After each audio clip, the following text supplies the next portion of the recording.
Hello everyone, how are you all? Myself Tapushi, your SST teacher. Today I am going to start chapter number 2 of class 7, that is the earth and the changes on it. अगर आप चाहते हैं मैं ऐसी ही videos आपके डालती रहूं तो आप चैनल को सब्सक्राइब, लाइक और शेयर जरूर करिए। चलते हैं चैप्टर की तरफ। Earth and the changes on it, पृथ्वी और उसके ऊपर क्या क्या चेंजेस होते हैं इसके बारे में हम पढ़ते हैं। तो हम सबको पता है सरफेस, अर्थ की सरफेस हमेशा सेम नहीं रहती, हर जगह बराबर नहीं रहती। ये चेंजेस अर्थ की सरफेस में होती रहती है। तो ये चेंजेस टू टाइप्स की होती हैं, मेनली टू टाइप्स की होती है। एक होती है सडन चेंजेस जो अचानक आ जाए, और एक होता है ग्रेजुअल चेंज जो धीरे धीरे। सडन चेंज आसानी से देखने को मिल जाता है। कैसे सडन चेंज? जैसे कि मान लीजिए अचानक से अर्थक्वेक का आना या वोल्केनो का आना, तो उससे अर्थ सरफेस में जो चेंजेस है वो आप इजीली विजिबल देख सकते हो। और जो ग्रेजुअल चेंजेस है जो धीरे धीरे आती है, वो चेंजेस हम आसानी से उसको देख नहीं सकते। क्यों? क्योंकि वो चेंजेस किसके कारण आती है? Due to the natural forces, natural forces के कारण आती है। जैसे सॉइल का एक जगह से दूसरे जगह पे जाना, क्यों? रेन की वजह से या विंड की वजह से सॉइल जब एक स्थान से दूसरे स्थान पे चली जाती है तो ये हमको आसानी से विजिबल नहीं होती। ये इसको ग्रेजुअल चेंजेस कहते हैं। और एक अर्थ की सरफेस में और चेंज भी, ह्यूमन फैक्टर्स भी रिस्पॉन्सिबल है हमारे अर्थ सरफेस में चेंजेस के लिए। क्यों? ह्यूमन ने कटिंग ऑफ फॉरेस्ट, वो फॉरेस्ट को काट रहा है और उसकी जगह वो इंडस्ट्रियलाइजेशन कर रहा है, रोड्स बना रहा है, ब्रिजेस बना रहे हैं, तो इससे भी अर्थ सरफेस में चेंजेस आ रही है। तो हम इस चैप्टर में ग्रेजुअल चेंजेस के बारे में डिस्कस करेंगे। तो हम डिस्कस कर रहे थे अर्थ सरफेस में जो ग्रेजुअल चेंजेस आते हैं उसके बारे में डिस्कस कर रहे थे।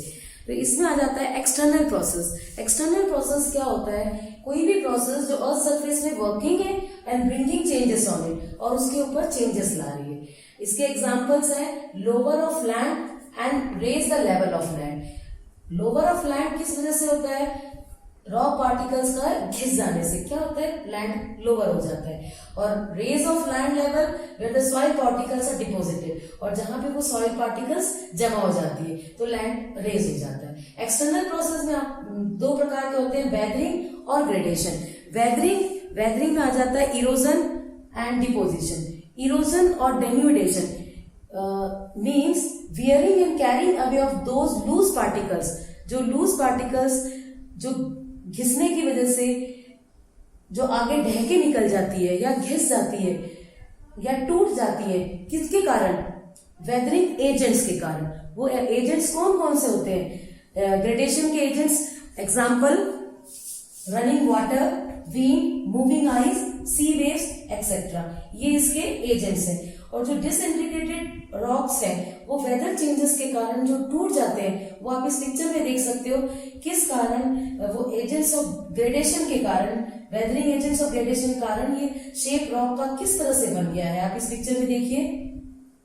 और इसी तरह जो रस्टेड रेलवे लाइंस होती हैं या रस्टेड जो आयरन होते हैं, और वो वेदरिंग एजेंट्स के कारण किस तरह से उनका शेप भी चेंज हो जाता है। This is all about erosion and deposition. Erosion में क्या हुआ? वो ढह के निकल गया या घिस गया अलग अलग वेदरिंग एजेंट्स के कारण। और डिपोजिशन में क्या हुआ? वो सेडिमेंट्स जम गई, एक जगह डिपोजिट हो गई, जो अलग अलग पार्ट से निकल रही थी, carried from different parts of the earth, अलग अलग पार्ट से जो इरोजन के द्वारा आई, वो एक जगह जब वेरियस एजेंट्स के द्वारा आई ग्रेडेशन के, वो एक जगह डिपोजिट हो गई, दैट इज डिपोजिशन। ये वेदरिंग के बारे में हो गया। अब आते हैं ग्रेडेशन के बारे में। ग्रेडेशन मतलब होता है लेवलिंग ऑफ लैंड, लैंड का लेवल होना। अब लैंड का लेवल दो तरह से हो सकता है, एक ए ग्रेडेशन, डी ग्रेडेशन। ए ग्रेडेशन मतलब एडिंग ऑफ सेडिमेंट, सेडिमेंट्स का ऐड होना और लैंड के लेवल का इंक्रीज होना, रेज होना। और डिग्रेडेशन वियरिंग या ब्रेकिंग, लैंड का लेवल का कम होना। किस? Why? Because of breaking and wearing away of sediments. Sediments किसी भी कारण से जो ब्रेक हो रहे हैं और वियर हो रहे हैं, उसके कारण लैंड का कम होना। अब हम डिस्कस करेंगे जो एजेंट्स हैं, agents of gradation. Agents of gradation के बारे में हम डिस्कस करें। अब हम डिस्कस करते हैं एजेंट्स ऑफ ग्रेडेशन के बारे में। एजेंट्स ऑफ ग्रेडेशन में आप आ जाता है रनिंग वाटर, ग्लेशियर, विंड और सी वेव्स। ये एजेंट्स हैं ग्रेडेशन के। इसके सबसे पहला हम लेते हैं रनिंग वाटर। रनिंग वाटर में रिवर का जो बर्थ होता है, बर्थ प्लेस माउंटेन या हिल से होता है। यहाँ से जब बहुत तेज गति से रिवर बहने लग जाती है, बहने के बाद वो किसके साथ मीट होती है, नंबर ऑफ ट्रिब्यूटरीज के साथ, बहुत सारी सहायक नदियों के साथ मीट होते हुए प्लेन्स एरिया में पहुंचती है। प्लेन्स एरिया के पहुंचने के बाद वो सिल्ट और सेडिमेंट वहां पे डिपोजिट करती है और बाद में जाके ये कहीं से अपना रास्ता निकाल के, डिफरेंट चैनल से अपना रास्ता निकाल के ये सी में जाके मिल जाती है। अर्ली स्टेज में रिवर यंग होती है, क्योंकि बहुत तेज गति से जब वो हिल से निकलती है तो रिवर का जो बहाव होता है बहुत तेज होता है, और उसका बहाव तेज होने के कारण इरोजन भी बहुत तेज गति से होता है। जहाँ वो अपने साथ सॉइल पार्टिकल्स, छोटे छोटे सॉइल पार्टिकल्स, रॉक्स, ये अपने साथ लेके आती है रिवर और प्लेन्स एरिया में डिपोजिट कर देती है। डिपोजिट करने के बाद वो कहीं से अपना रास्ता निकाल लेती है। और इसमें क्या होता है, कटिंग वर्क ऑफ रिवर का कहीं से अपना रास्ता कट करके निकल जाना, और इसके कारण इसके अलग अलग फीचर्स, अलग अलग शेप बनते हैं। आई शेप, यू शेप या वी शेप वैली बनते हैं। आप इस पिक्चर में देखो, मैंने यू शेप और वी शेप वैली का पिक्चर दिखा रखा है, आपको इस पिक्चर में दिख रहा होगा। तो ये अपना अलग अलग रिवर अपनी अलग अलग शेप बना लेती है कटिंग करके।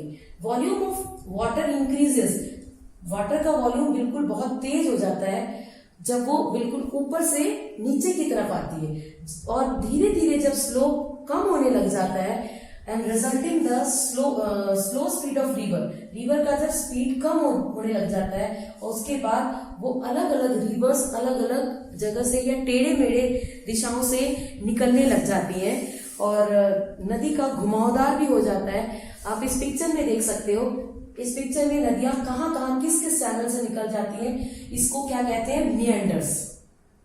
ये मिएंडर है, आपके बुक में भी मिएंडर का पिक्चर दिया हुआ है।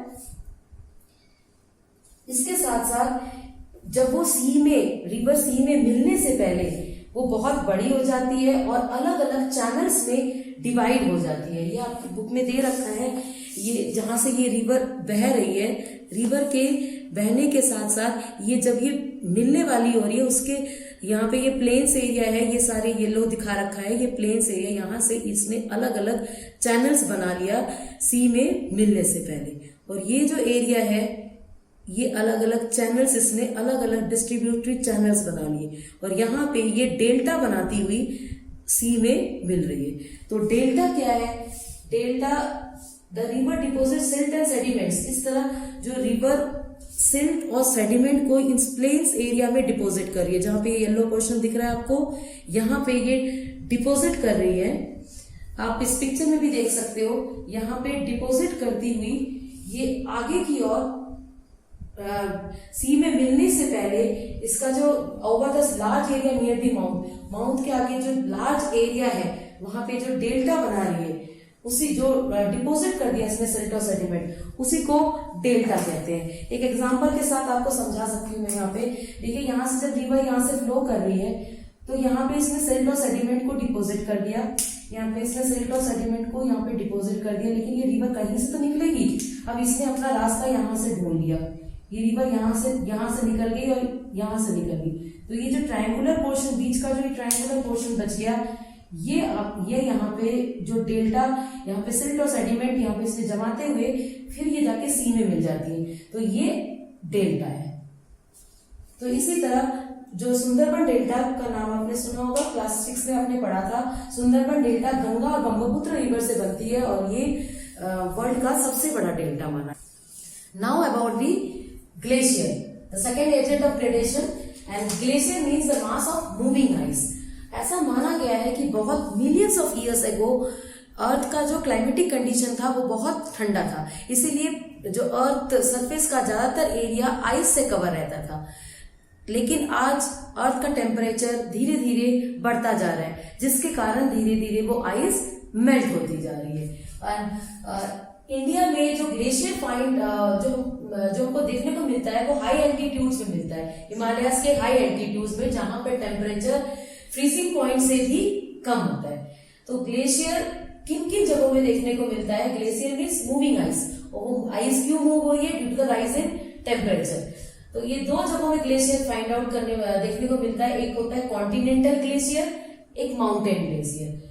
Continental glacier huge mass of ice where cover large area of continent part, जहां पे बहुत आइस का वो पार्ट जो इसने कॉन्टिनेंट के पार्ट को ज्यादातर कवर किया है।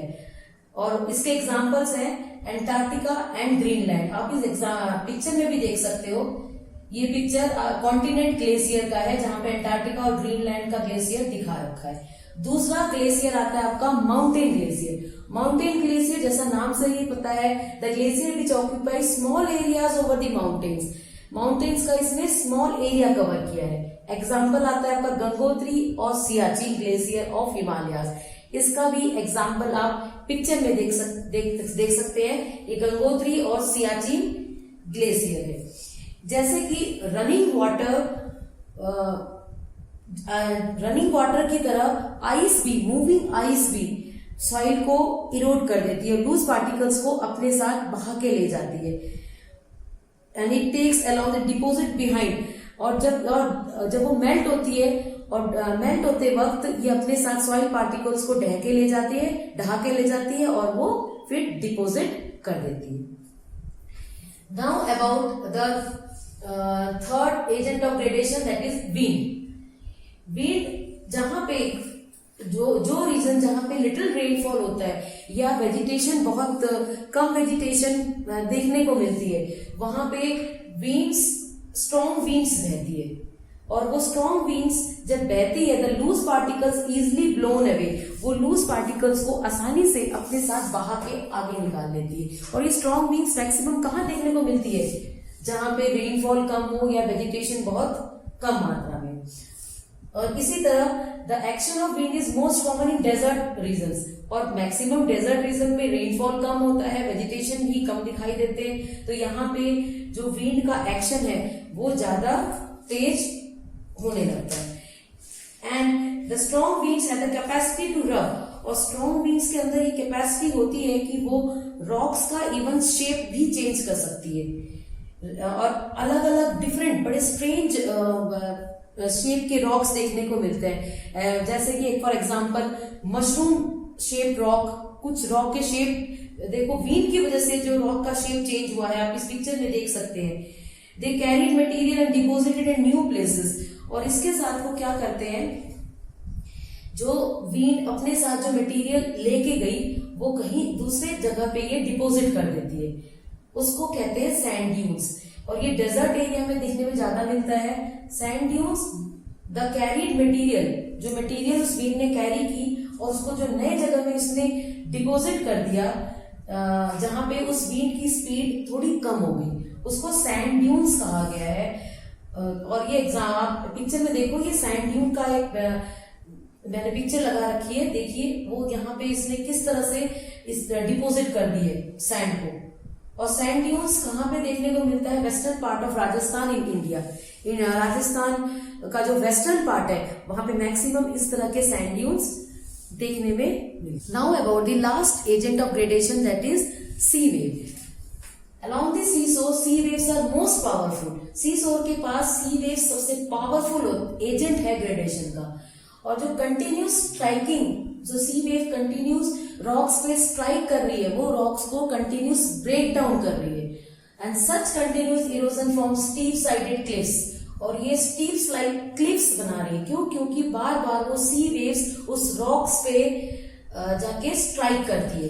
ये आपके बुक में भी देखिए क्लिफ्स का एग्जांपल, ये एक पिक्चर दे रखा है, देख सकते हैं रॉक्स का शेप किस तरह से चेंज हो रहा है, इसको क्लिफ्स कहा गया है। The eroded material can be deposited. और जो मटेरियल इरोड हो गया है, वो जो रॉक्स टूट के गिरी है, वो कहाँ पे जाके डिपोजिट होती है? अलोंग दी कोस्ट में, जो आपका सी के कोस्ट में। और जो बीचेस बनाती है, वो बीचेस किससे बनती है? वो इरोडेड मटेरियल से ही बनती है।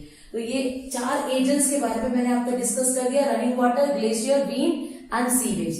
इसके साथ साथ न सिर्फ ये ही लैंड के सरफेस को चेंज करती है, इसके साथ साथ लैंड के सरफेस को चेंज करने के लिए human being also play an crucial role in changing the face of the land. Land के फेस को ह्यूमन बीइंग भी चेंज कर सकती है इसका, क्योंकि ओवर पॉपुलेशन हो रहा है, इंडस्ट्रियलाइजेशन हो रही है, कटिंग ऑफ फॉरेस्ट, डिफॉरेस्टेशन कर रहे हैं ह्यूमन बीइंग अपने फायदे के लिए, as disturb the natural environment, इसने नेचुरल एनवायरनमेंट को टोटली डिस्टर्ब कर दिया। एंड ह्यूमन बीइंग्स को जरूरत है कि इनका जो रिसोर्सेज हैं इनको टेक केयर करें for maintaining the ecological balance, और इसी तरह वो इकोलॉजिकल बैलेंस को मेंटेन कर सकते हैं। तो ये जो मैंने आपके पढ़ा दिया, ये मैंने एजेंट्स ऑफ ग्रेडेशन तक आपको बता दिया है। No more today, and my next video is about soil. Don't forget to give your feedback in the comment box. Till then, bye everyone and have a nice day.